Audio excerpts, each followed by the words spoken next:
जब तक दौलत राम कॉलेज की प्रिंसिपल सस्पेंड नहीं हो जाती, क्योंकि ये कानूनी रूप से ज़रूरी है, तो सड़कों पे आना पड़ेगा, पीसफुल प्रोटेस्ट करने पड़ेंगे।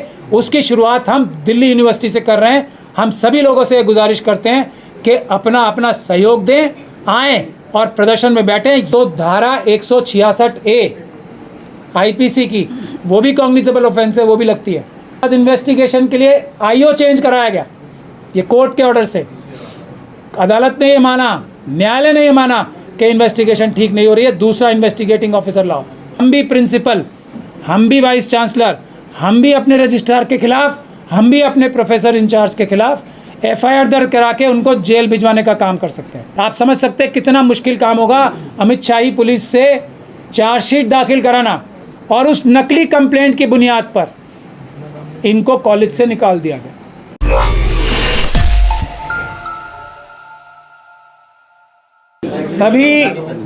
सभी ईमानदार पत्रकार बंधुओं को और बहनों को जय भीम। आज आप लोगों को बुलाने का एक ख़ास मकसद ये है, आप सभी लोग जानते हैं कि हमारे इंटेलेक्चुअल्स जो हैं SC ST OBC और माइनॉरिटीज़ के अम्बेडकरवादी जो इंटेलेक्चुअल्स हैं हमारे, आप सभी अच्छी तरह से जानते हैं कि हज़ारों सालों से एकलव्य नाम का एक कॉन्सेप्ट चलाया जा रहा है, और वो भारत का संविधान बाबा साहब के बनाने के बावजूद भी वो कॉन्सेप्ट आज तक ख़त्म नहीं हुआ। उसकी एक के बाद आपने रोहित वेमुला, अभी रिसेंट एग्जांपल ही मैं आपको दे रहा हूँ, पायल तड़वी, और इस तरह के आपने बहुत सारे एग्जांपल देखे। वो लोग ऐसे लोग थे जो देश का नाम पूरी दुनिया में रोशन करते और अच्छी शिक्षा लोगों को देते। इतने बड़े बड़े इंटेलेक्चुअल्स हमारे फ्रस्ट्रेट होकर आत्महत्या करने पे मजबूर हो गए।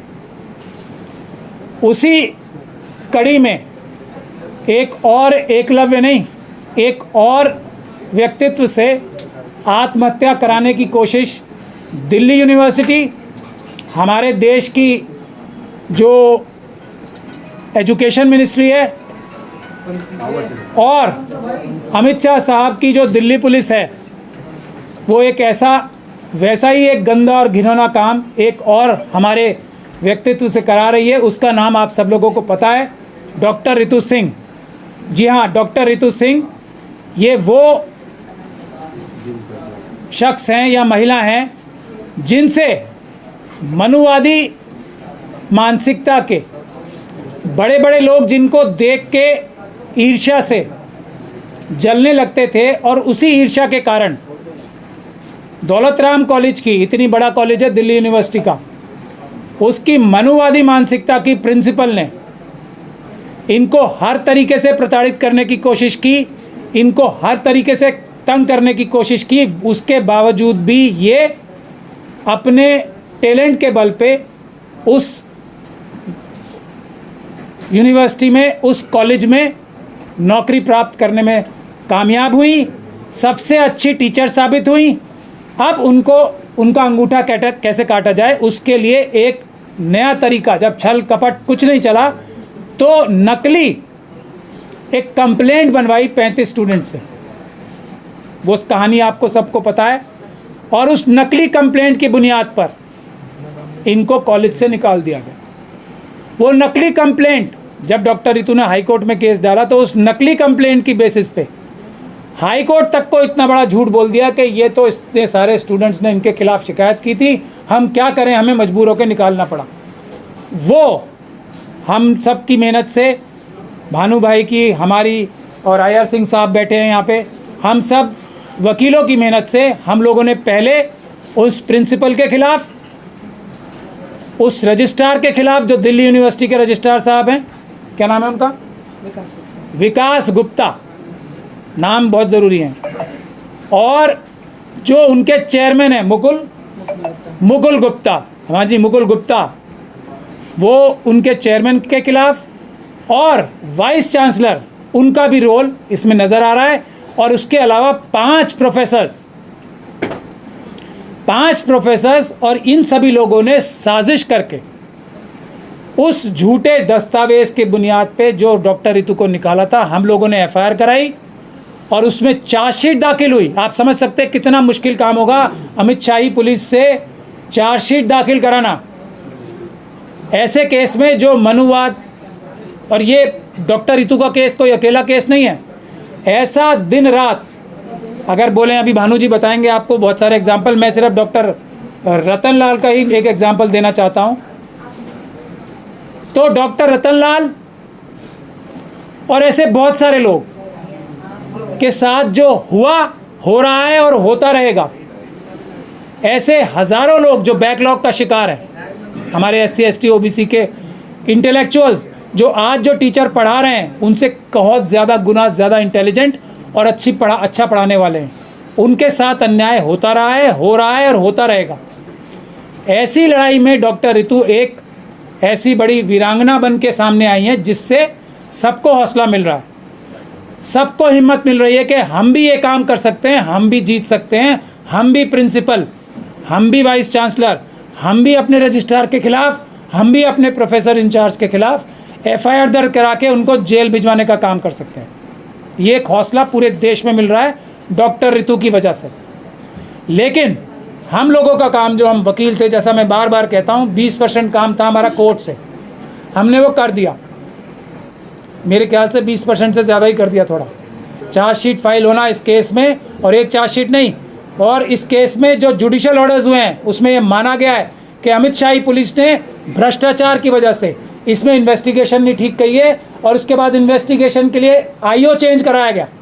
ये कोर्ट के ऑर्डर से अदालत ने ये माना, न्यायालय ने ये माना कि इन्वेस्टिगेशन ठीक नहीं हो रही है, दूसरा इन्वेस्टिगेटिंग ऑफिसर लाओ। उसमें क्या चालबाजी करते हैं अमित शाही पुलिस, उसमें चालबाजी ये करते हैं कि SC ST के एक्ट का जहाँ केस होता है, आजकल हमारे अपने लोगों को IO बनाया जाता है, ACP साहब को, किसी को, और क्योंकि सेक्शन 4 उनके ऊपर नहीं लगता है तो हमारे लोगों को IO बनाया जाता है और उनसे फिर गलत काम कराए जाते हैं। तो इसके दो रास्ते हैं।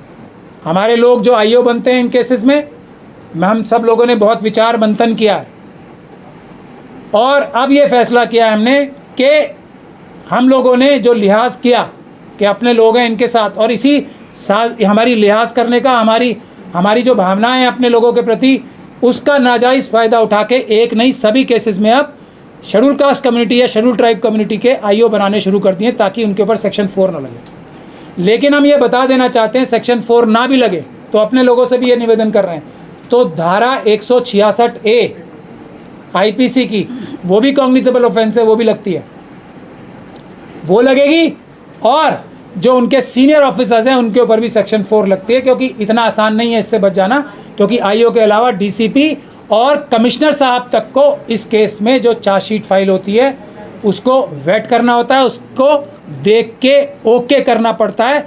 तो ऐसा नहीं है कि ये चालबाजी करने से, ये एक तरीके से कोर्ट प्रोसीजर के साथ फ्रॉड करने से हायर ऑफिसर्स बच जाएंगे। तो हम अब ये कार्रवाई भी करेंगे आगे से। मुझे बस इतना ही कहना है कि हमने अपना 20% काम पूरा कर लिया, 80% काम अब हमारे अम्बेडकरवादी और इंसाफ पसंद दूसरे लोगों के हाथ में है। डॉक्टर रितु को इशू को लेकर हम लोग खुद मिशन सेव कॉन्स्टिट्यूशन की तरफ से एक प्रदर्शन करने वाले हैं, उसका ऐलान करने के लिए आपको बुलाया है।